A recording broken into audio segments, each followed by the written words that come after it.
আজকের এই অডিওতে আমি আপনাদের একটি ভূতের গল্প শোনাবো। এটাকে গল্প বলা ভুল হবে, এটি আসলে একটি সত্যি ঘটনা।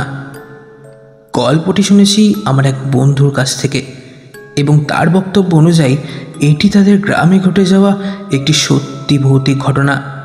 সো আর কথা না বাড়িয়ে আমি অয়ন আছি আপনাদের সাথে এবং চলে যাচ্ছি সরাসরি আজকের ঘটনাতে। ঘটনাটি ঘটেছিল আনুমানিক 2013 সাল নাগাদ। গ্রামটি আশেপাশে গ্রামের মতোই ছিল, শান্ত স্নিগ্ধ গ্রামের পরিবেশ। আর সেই গ্রামে হিন্দু মুসলিম সবাই একসাথে বসবাস করত। হঠাৎ একটি মুসলিম পরিবারের গৃহবধূ গায়ে আগুন লাগিয়ে আত্মঘাতী হয়। শোনা যায় তার শ্বশুরবাড়ি অত্যাচার বা পারিবারিক অশান্তির কারণেই এমনটি ঘটেছিল। আর সেই গৃহবধূকে কবর দেওয়া হয়েছিল সেই গ্রামের পুকুর পাড়ে কবরস্থানে। তার কিছুদিন পরেই সেখানকার লোকজন বলে সে নাকি ভূত হয়েছিল।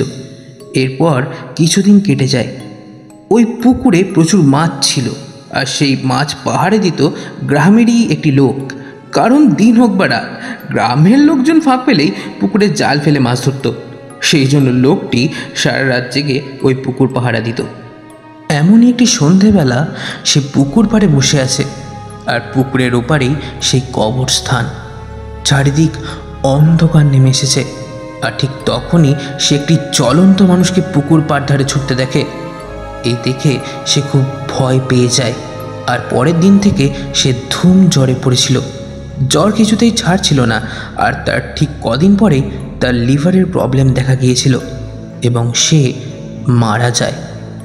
একইভাবে গ্রামের একজন মহিলা রাত 9টা থেকে 9:30-এর মধ্যে গ্রামের নিস্তব্ধতার মধ্যে বাড়ি ফেরার সময় সেও ওই একই দৃশ্য দেখে।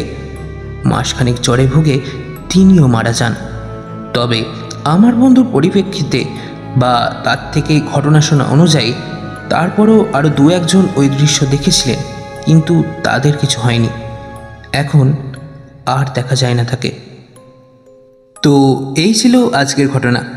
যদি আপনাদের মনে হয় এটা সত্যি অথবা না এটা পুরোটাই মিথ্যা বা এটা সাজানো পুরোটা, তাহলে আপনারা কমেন্ট করে জানাতে পারেন। কারণ সত্যি কথা বলতে আমি তো ঘটনাটি ফেস করিনি, আমার এক বন্ধুর কাছে শোনা এটি। তো আপনাদের কি মনে হয় সেটা কমেন্ট করে অবশ্যই জানান, এবং আপনাদের সাথে যদি এমন কোনো ঘটনা ঘটে থাকে তাহলে আমাকে মেল করতে পারেন। আমার মেল অ্যাড্রেস ডেসক্রিপশনে দেওয়া আছে। ধন্যবাদ।